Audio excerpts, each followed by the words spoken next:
Oklahoma Sooners, and that in itself is a special title. When you're the voice of a program like Oklahoma, it's a big deal. And Toby Rowland joins us now. I haven't seen Toby in a long time. Toby, you look fantastic. How you doing, my friend? Thank you.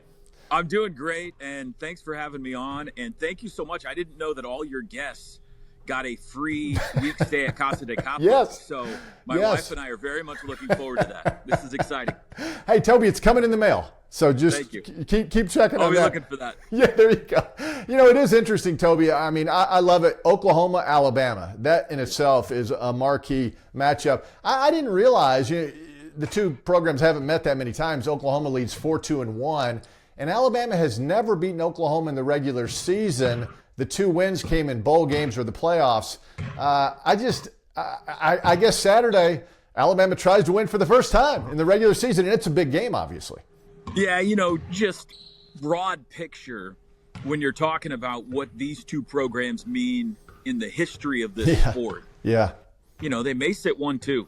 They're right. Definitely two of the top 3 or 4. And so to see these brands, these programs, these uniforms on the field together, the fact that it's only happened 7 times ever is special. And so very much just looking forward to the history. You just start going down the list of coaches, of players that have played for these two programs. It's like a who's who in the College Football Hall of Fame. It's unbelievable, Toby. It really is. And before you came on, we were talking. Last week, I read that book that Barry Switzer wrote, Bootlegger's Boy. I hadn't read it. It's been out for a long time.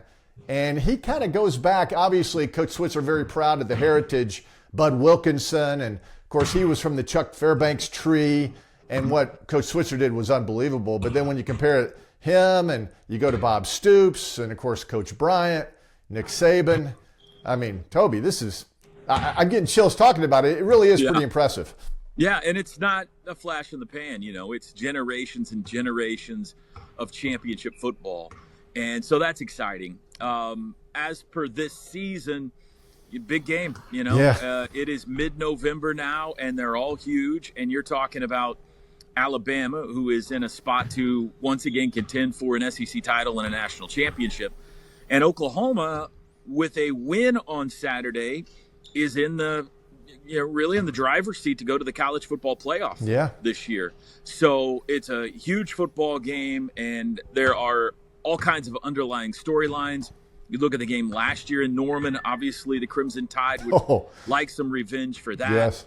You look at the way these two quarterbacks have played, both teams struggling to run the football a little bit. I think it's going to be just a fabulous Saturday afternoon. Toby, it is interesting, and what Oklahoma is trying to pull off, a win in Knoxville at Neyland Stadium, and then 2 weeks later you come to Tuscaloosa, Bryant-Denny at Saban Field. Now, that would be a pretty monumental back-to-back on the road, and yes, that would set Oklahoma up for a run to the playoffs. Yeah, and it would, it would give them on their resume something pretty attractive, you would think, for the College Football Playoff Committee. The last 2 games are not layups, right? But they are both at home, and it's a Missouri team that's down their quarterback now and an LSU team that is down their head coach. So nothing is a given in this conference for sure, but this is the biggest hill left to climb for Oklahoma in their season. I think Alabama's got the longest home field winning streak in the FBS right now at 17 in a row.